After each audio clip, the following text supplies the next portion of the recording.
Hi there. Welcome back to Books for Believers. Today we have a wonderful story to look at. It's The Possibility of Evil by Shirley Jackson. If you don't know Shirley Jackson, and you probably do from The Lottery, I think you'll be surprised by the dark Gothic perspective that she has in a way that is also light, approachable, and playful. And we're very excited to have you with us on Books for Believers.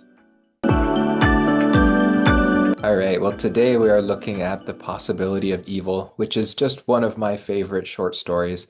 And it was kind of unexpected in reading it that it would become my favorite, but the more I've read it and the more I've pondered it, I simply love this. And that is not without a reason either.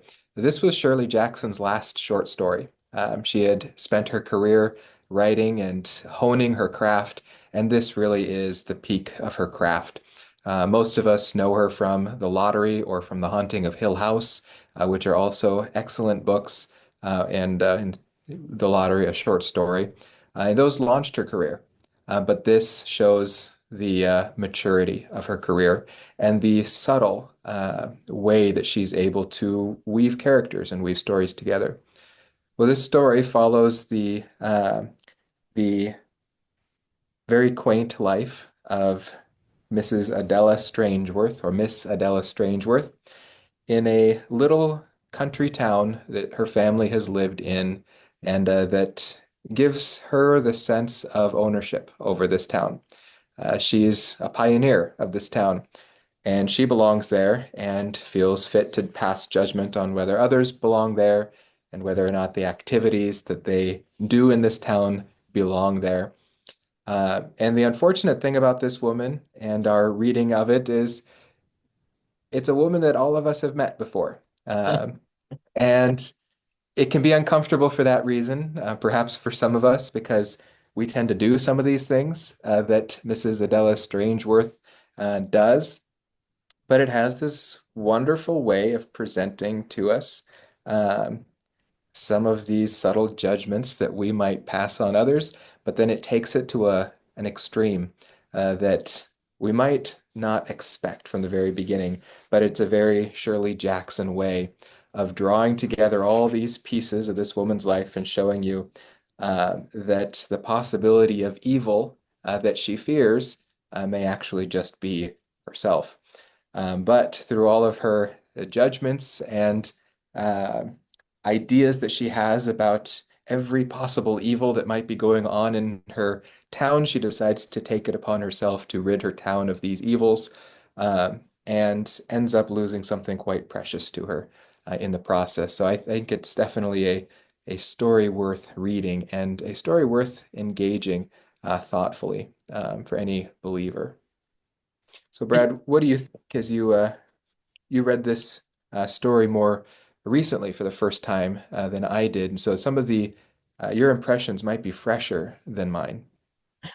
Yeah, it's a brilliant story and really fun and engaging, like you said, because of the very humanity of it. Like you said, if we're not brave enough to admit that we sometimes are Miss Strangeworth, we certainly know someone who we can kind of peg out in our life as a Miss Strangeworth type, and it really fits into our May theme of human pride, hidden evil, and the collapse of reason, right? So it might not be the most intuitive connection between like Kurt Vonnegut and Ozymandias and this great story, but it really is there as a way of confronting not just evil elsewhere outward. And I think that propensity that we have to externalize and try to find everything wrong with the world is everybody else. Everything wrong with the world is everything else. And somehow it needs me to come in and tell everybody how they should be doing things or what should be done or give those hidden and anonymous critiques, right? And uh, so anyway, Miss Strangeworth, even her name actually kind of jumped out at me, right?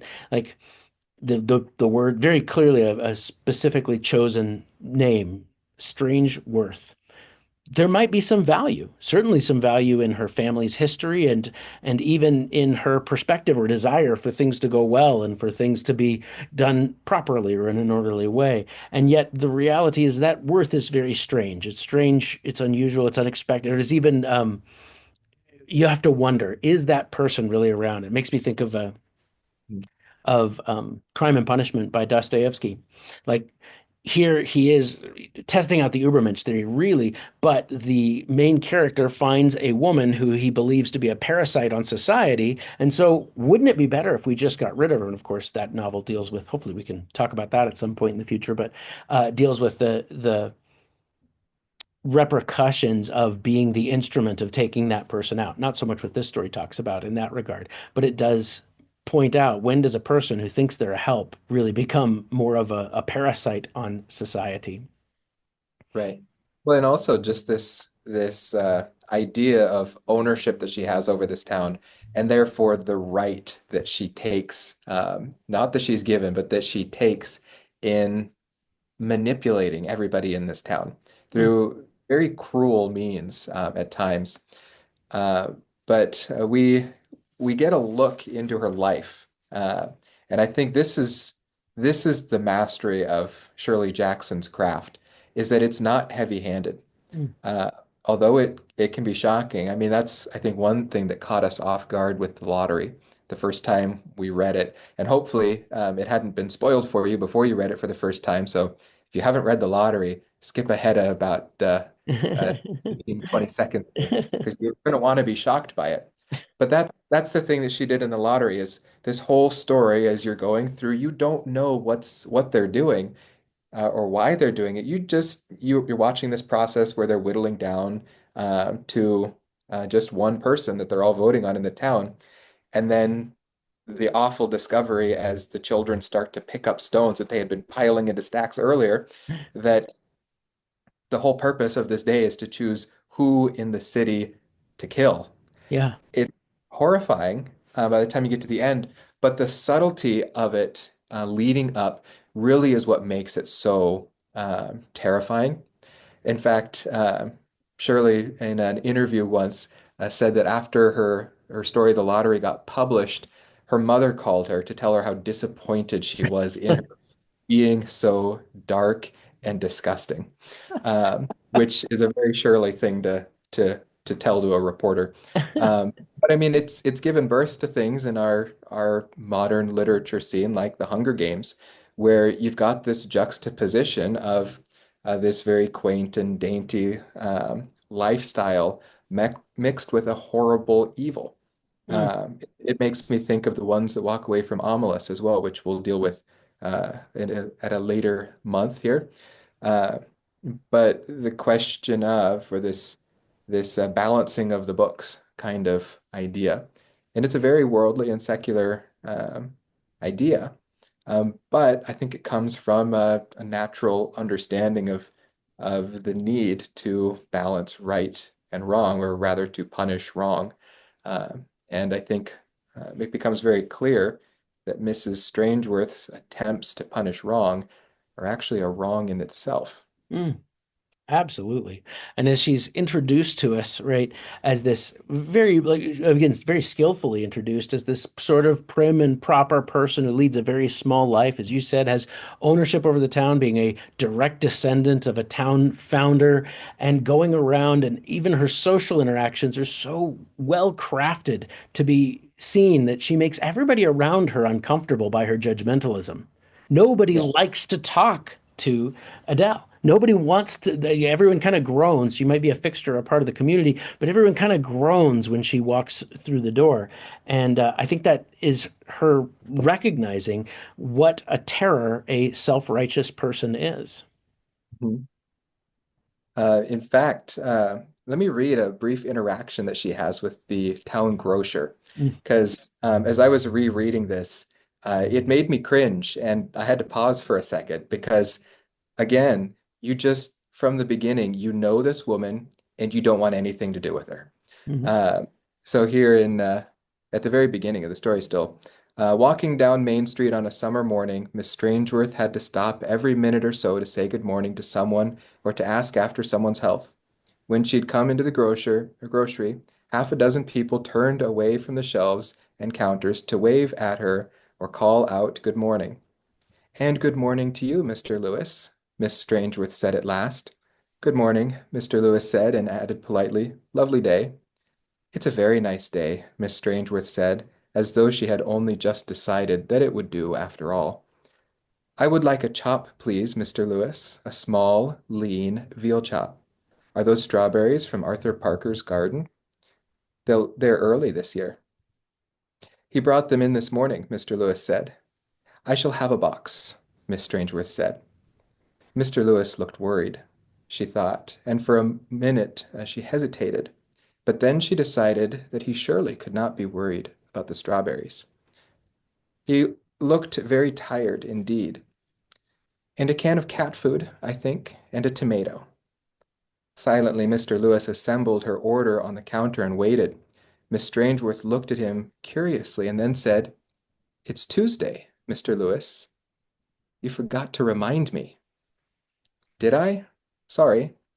Imagine you're forgetting that I always buy my tea on Tuesdays, Miss Strangeworth said gently.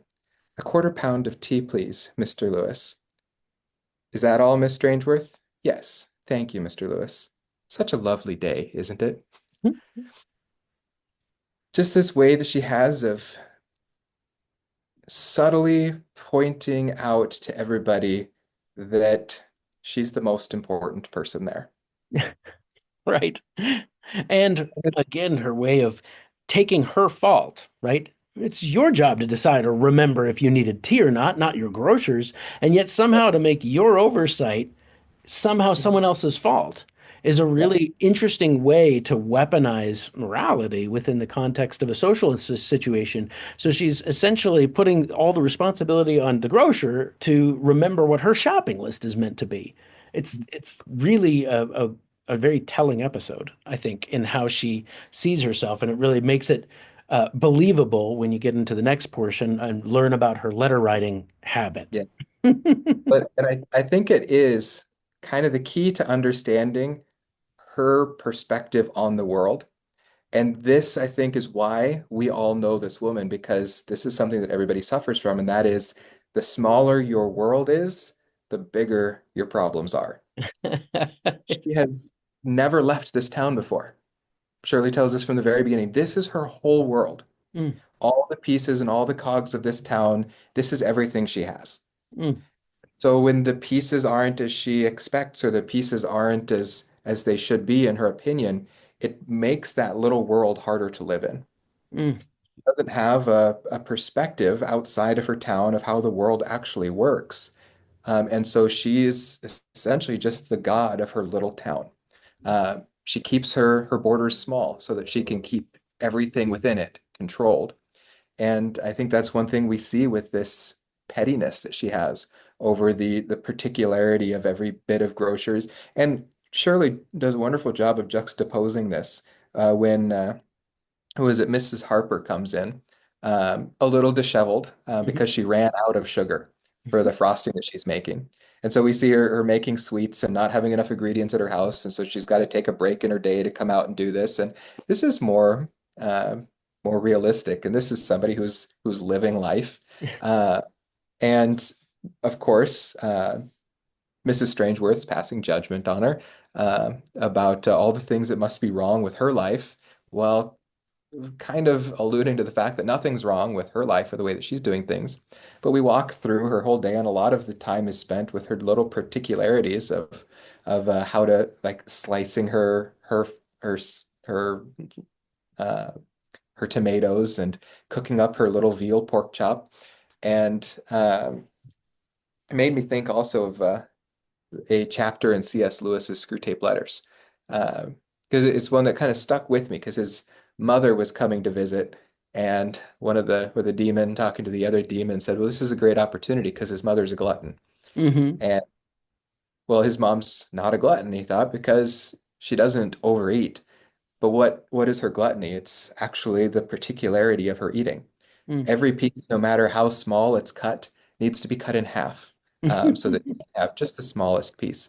And so I think we're looking at Mrs. Strangeworth's gluttony, but it points to a picture really just of her control of everything. Mm.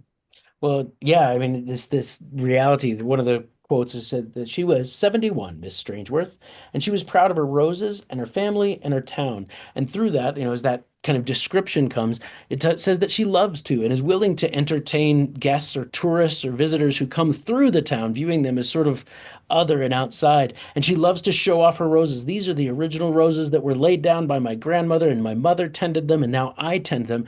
And it points out that she would frequently be asked by visitors if they might have one, and she doesn't want her roses being anywhere else but where she is. So this picture, I mean, it's almost like one of those bizarre little house building games that many kids play today, whether that's like a Farmville or a Animal Crossing or whatever.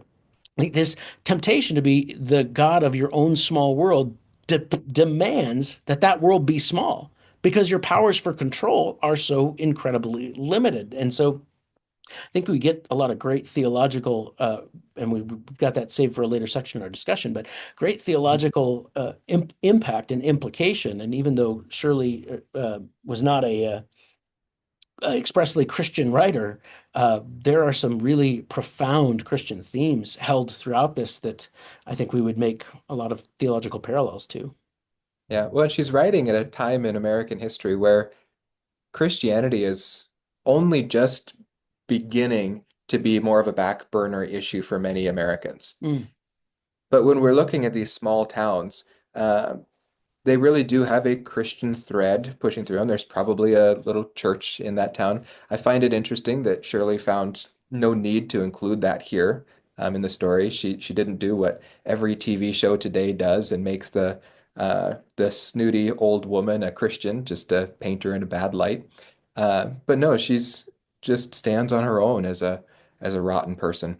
Um, and so I appreciate that from Shirley, but it probably has more to do with her time that she wrote.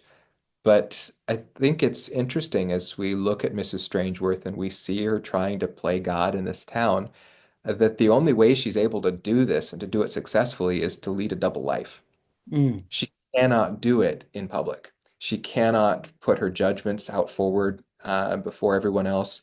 In fact, she encounters Mrs. Crane, or yeah, Mrs. Crane, who's rolling the Crane baby around, and she's worried about her baby. Mrs. Crane is because she's 6 months old and not sitting up yet, and she seeks consolation from Mrs. Strangeworth, and she gives it. Mrs. Crane, she even tells her like, "Oh, you're such a new mother. Like every mother's going to worry about their babies. You're probably worried she's not dancing yet. Um, but essentially, don't worry. Like everything's going to be fine. Your baby's perfect. Your baby's fine." But then she goes away, and her judgment on this woman is she's probably driving her husband nuts uh, because she's all worried about this baby.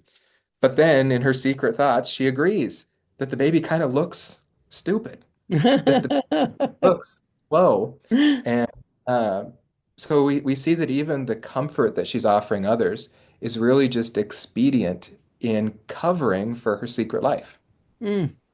Well, and I think, again, based upon the interactions that everyone has from her, it doesn't seem like anyone knows her as a nice or benevolent person. So it shows Mhm. that, you might think that you have this incredibly secretive life that you're keeping from everyone else, but probably everyone else sees or at least gets a hint of, in this case, what a tyrannical and judgmental hypocrite or Pharisee that she is, and therefore no one really entrusts themselves to her in any meaningful way. Mhm. Yeah, and I think it is.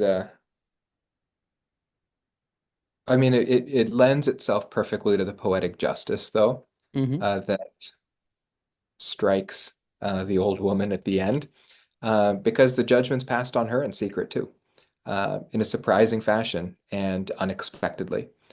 So the same way that she's been treating the rest of the town, I think Shirley has crafted here a poetic justice or a vindication of the town. Mrs. Strangeworth gets a taste of her own medicine, and it's pretty bitter. Uh, and this is something that I think the world seeks is judgment on Pharisees, judgment on judgers that are judging partially. Well, and that was, I mean, we could say that's a biblical theme, right? I mean, self-righteousness is not rewarded in the Pharisees by Christ, and so it is. That's where I think that this could be a sermon illustration without any bending, right? Without any discomfort. And so I feel like we really need to get into Mhm. the heartbeat of the story is the letter writing. So she's Yeah. so again bound up by her desire and her kind of belief that she's the little god of this world, and yet she has to find a way to get her will done apart from what she doesn't feel that she could do, even though everyone seems to know how judgmental and harsh and sharp she is. Mhm. Um, so instead, she decides to write anonymous letters. Now, this is something that's a little bit um, culturally different from where we are now. I mean, we might write emails, you might even set up a dummy account, but at this point, right, you would write a letter, not return address it, not sign it, drop it off at the mail post box or whatever it was, and there would be no way to backtrack where that mail came from.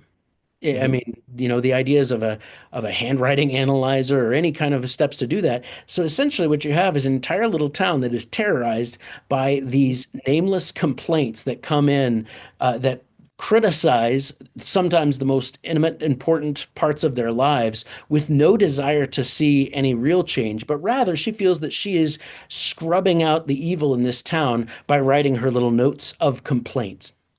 Well, I think that really gets to the point, but then to take it one step further, first, she doesn't even know that these things are actually happening. Right. That's, I think, the wonder of the perfect selection of a title for the story. It's not evil, it's the possibility of evil. Mm, yes. It's not these things are happening, it's that she can imagine that this is happening, and so she believes that is what's happening.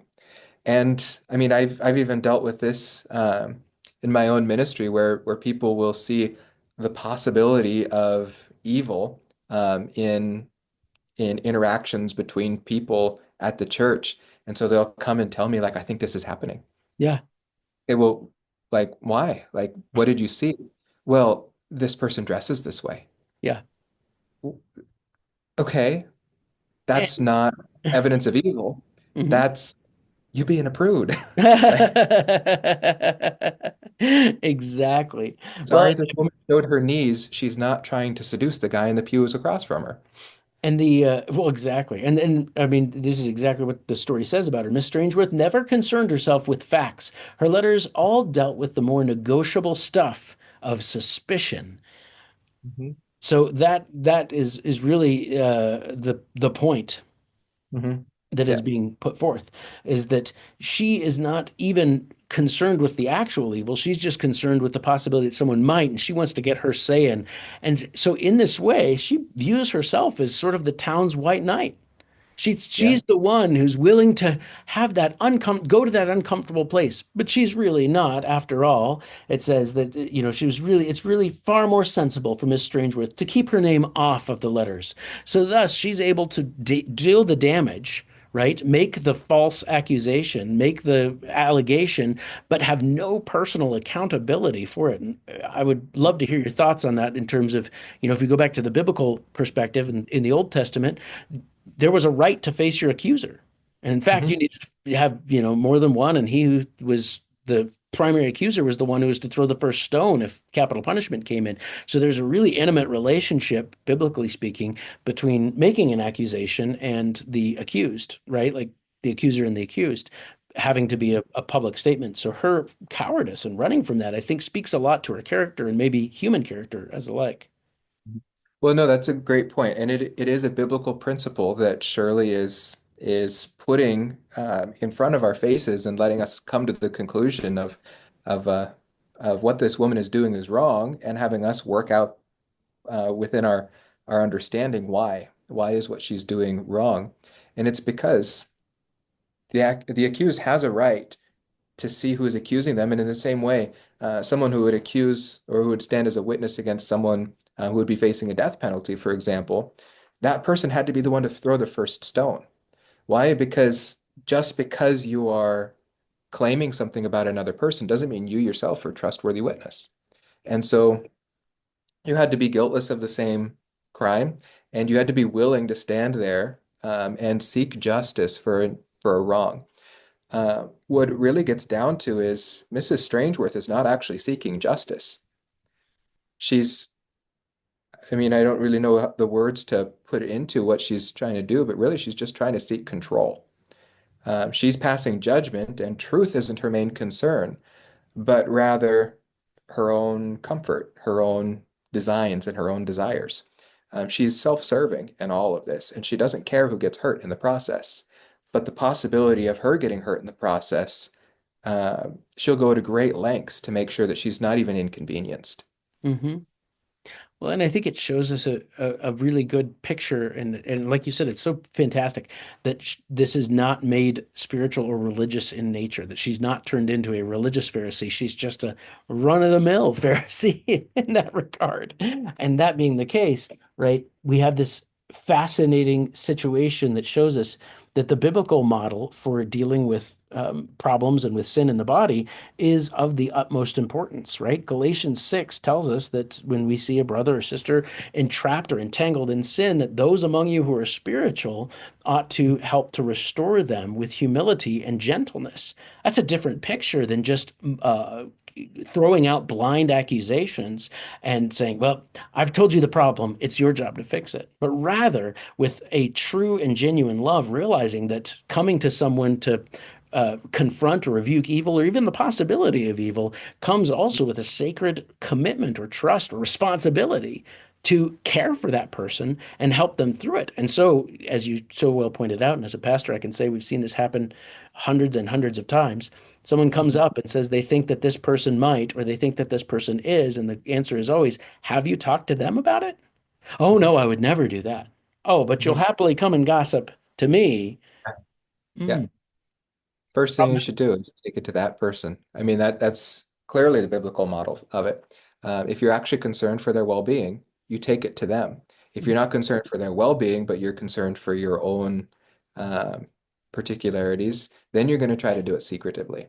mhm, But grabbing again one more time on the idea that this woman is not painted to us as a religious character, mhm, as we would expect to see her in modern literature, perhaps. mhm, Uh, but I think the reason why that is, besides just perhaps she didn't think to do this, well, it's almost trying to force a picture to try to paint her as a religious figure because while we see regularly religious figures, religious people acting in this way, it's not because um of their spiritual growth, but because their spiritual immaturity kind of bubbles to the surface and it becomes more apparent in contrast standing next to actual biblical truth.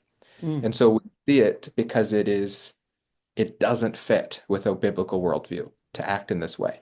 mm, And that's why it becomes so much more apparent when religious people do it, because it is true hypocrisy standing up against something that shines a light on that hypocrisy. mm, And so what we have is Miss Strangeworth here exemplifying for us from James chapter 3 what worldly wisdom is. And so whether or not she is a believer, she's immature and she is depending on the flesh, depending on carnal means of achieving her ends, rather than resting in and depending on God to be the vindicator, to reveal truth. And she's not seeking a divine standard of justice. She's trying to be the arbiter of what the standard is, mm. Which, regardless of sorry, regardless of truth. She doesn't care yeah. about the truth.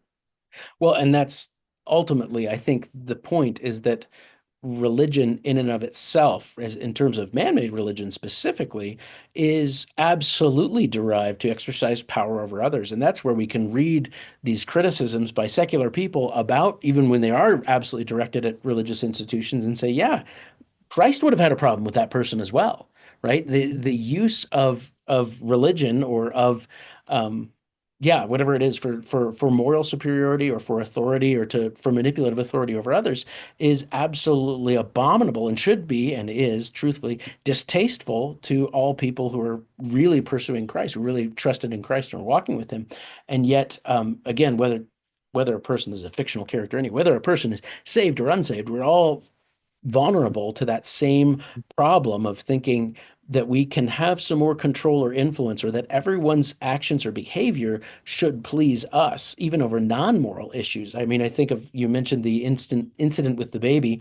She's going to write this letter to the mother of that child, the anonymous one. Says she selected a green sheet this time and wrote quickly, "Have you ever found out what they were all laughing at after you left the bridge club on Thursday? Is the wife really the last one to know?" Sorry, that was the other one. Rather, she wrote on a pink sheet, didn't you ever see an idiot child before? Some people just shouldn't have children, should they?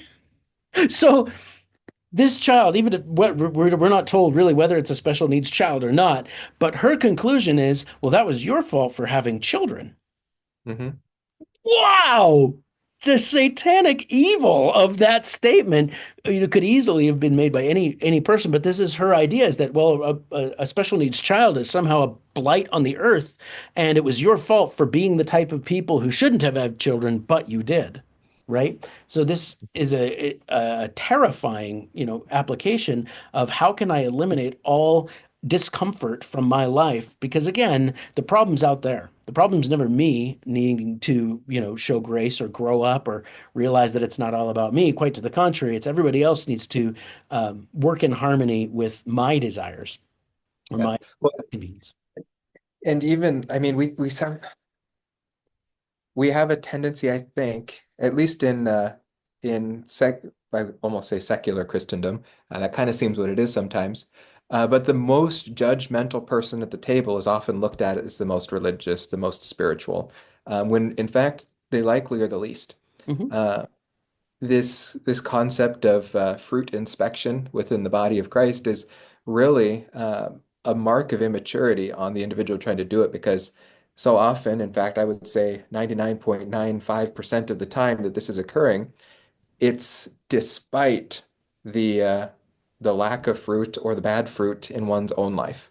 Right. Uh, we're focusing all of our attention on everyone else's immaturity and everyone else's failings and shortcomings, while what we are doing in doing that is a shortcoming of our own.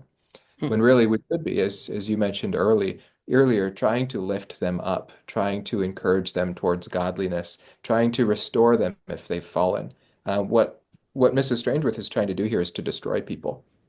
Yeah, She absolutely. got off easy. For the damage that she possibly could have done, the evil that was possible in her letters.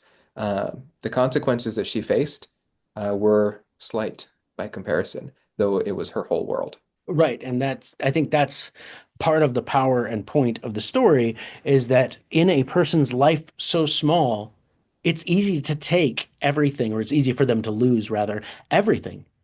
Because what they have, everything is nothing. A couple flowers, come on. That's not your world. That's not your life. But it was to her. Yeah. And therefore the consequence shows that this worldview, while it comes with that same, like you said, sad and exclusive nature of sitting here, it's actually a very fragile life. It doesn't actually make a person stronger. And to that very point, right? The fruit inspectors, the people who are going around judging everyone else's walk and judging whether they have enough fruit to be called a Christian, and all of the evil and satanic, false theologies that push that forth, that are all mainstream, by the way, Mhm. is something that really needs to be confronted for us to rightly understand Christian life and growth and spirituality. And yet, by externalizing everything to being my job is to judge everybody else. I mean, I've seen this in our church. We occasionally get church inspectors. Now, of course, there's no such job, but they show up and they feel like it's their job to assess what's going on in this church and to assess the people and the blah, blah, blah. And they built right up internally, usually Mhm. not literally, their little report card on this church. And you're going, yeah, you've failed to understand anything of meaning about this local church, this family of Christ. And you have essentially and entirely excluded yourself from it and from all the Mhm. sweetness of that fellowship and the growth that you could have, because you were too busy, right, Well, rating and that judging. they usually do it in the shadows too. Hmm. They're not there engaging, they're not there contributing, they're not there to learn. Hmm. Um, they're there as Pharisees. Absolutely. But I think in concluding here, I want to pinpoint perhaps a remedy for Mrs. Strangeworth. We've seen the shortcomings in her worldview. And as we've mentioned, we know people like this. You and I have the unique opportunity to serve as pastors. How would you deal with somebody who is going through a situation like this if they came to you? I know for me, I would see the problem as being not only her locational worldview is too small, her world is literally too small. God made the whole big world. Take a look outside your little town. But also she needs an eternal perspective. Mm, She's locked in time. Her world, her universe begins with the founding of this town, and it ends with her roses. hmm. Absolutely. And I'd go even a step further and say she needs to come to that understanding, that realization that she also needs a savior who Mhm. knows all of her secret sins. But again, she lives such a controlled life that she probably wouldn't think that there are any. And that self-righteousness, as with most people throughout history, is what would keep her from coming to a realization of her need for salvation in Jesus Christ by grace through faith in his sacrifice, right? That could open her up to a Yeah. spiritual growth. And yet, uh, it seems, as we're reading, again, a fictional character, as we're reading about her, it seems like if someone were to come up and talk to her about Jesus and about her need for salvation, she'd say, I don't see any need for that. I'm doing Yeah. better than everyone else. Well, and you can imagine then if Jesus arrived in her town and was speaking to them as he spoke to the Jews in the Sermon on the Mount, perhaps his statement would be, if your righteousness does not exceed that of Mrs. Strangeworth, you can't enter the kingdom of God. Hmm. Because that's what Mrs. Strangeworth needs to understand is that her self-righteousness is insufficient. Hmm. She has nothing to be righteous over. Uh, but to understand, to come to humility to the foot of the cross and to recognize her need and the free gift that has been offered to her. Perhaps she would have an understanding of grace and would be willing to treat those around her with grace as well. Absolutely. So, what further reading would you suggest for anyone who enjoys Shirley Jackson's Possibility of Evil? Which, by the way, we should have said this at the beginning. You can just Google Shirley Jackson Possibility of Evil. It's available for free online as a PDF. So, if you want to read this excellent story yourself, and I highly recommend you do, you can just Google it. But what other literary works would you recommend? Well, I would also recommend just picking up on Amazon, perhaps a copy of her completed works. You probably love just digging around and seeing all of her other stories. There's one I can't quite recall the name of it, but it has something to do with a summer cabin. Summer is somewhere in the title. It's wonderful. It picks up a bit more of this slow burn. What's going on? It's a bit more maybe a supernatural feel to it. But if you're talking Shirley Jackson, you can't get away without reading The Lottery. The Lottery is definitely a must read. It deals with a lot of similar themes, especially in small towns, and people taking justice perhaps into their own hands. I would also recommend We've Always Lived in the Castle. And this gives an excellent, it's a book, a shorter novella book. It's not a short story, but it deals with that issue of having such a small world that you start to try to design the world for yourself and some of the failures in that. And then I just love this microfiction that she wrote. It was one of her first pieces she ever published. It's called Janice. It fits on just an 8.5 by 11. And I'm gonna say nothing about it and just say, go read it and read it out loud. The if you don't see the comedy in it, read it again. Because it is astoundingly hilarious. And it, I think, again, deals with this people with a small world and the problematic solutions that they have to their own problems. Hmm. Absolutely. Well, What would you offer people to read uh, in what's that? light of this? What Oh, would you offer people to read in light of this story? in light of this story, I don't know that there are many quite as effective, just like the lottery in that way. It's really in a class of its own. Of course, Young Goodman Brown by Nathaniel Hawthorne and A Good Man Is Hard to Find are two very Yeah, that have kind of a similar powerful effect. If you're interested in reading that, what we talk about when we talk about love by Carver, he's another one who is sort of a literary bastion of the short story in that era. And it's also his, again, the power of these short stories is if you read them and you thought, huh, what was that about? You need to go back and read them again because you missed something, right? And you missed something that the Or author was subtly trying to get forward. a powerful piece of literature is the short story. Right. Absolutely. And it's wonderful in comparison with a novel that's going to adjust or attack a lot of themes and characters and arcs and various things going on. It kind of narrows us down to something bite-sized so that we can focus on a single point that we want to make or that the author wants to make. And usually, again, if it's successful with some power. So, Mhm. what are we doing for our next episode? For our next episode, we're looking at an older work, Percy Bysshe Shelley's Ozymandias, which perhaps some of you have never heard of, but perhaps you have heard of it. I know I had to study it in English class in high school, so I'm looking forward um to fully just stealing everything that my high school English teacher told me about it. And that also, as with many of the short stories that we talk about, is something you can find just by Googling or putting on into your search engine, Ozymandias by Shelley, and it's a free work. It's available for you to read entirely for free, which is an amazing thing. Well, do you have closing thoughts for us? Uh, no, that's all I've got for us. Great. All right. So keep on reading. And if you have books you'd like to recommend or comments you would like to leave for us, please do leave them wherever the comments are left. The Facebook group is up, and we'd love for you to join the community there. If you have any, again, suggestions of things you want to read, questions about the things we've read, starting a discussion of some kind, and even things that might be helpful to you to engage. We have the next 6 months of readings already planned and announced. So if you wanted to just pick one and be ready for that, or pick all of them and be prepared, we're hoping to be able to engage you entirely and fully in this discussion and move forward in a way that enables us to kind of develop a community around this reading group because we believe very strongly that believers ought to be readers and that we ought to be able to find both the beauty and the value in human writing, whether it's strictly Christian or not, as well as to engage those themes in a thoughtful way to bring Christ into the world at the place where it's at. Right, so that they can come and see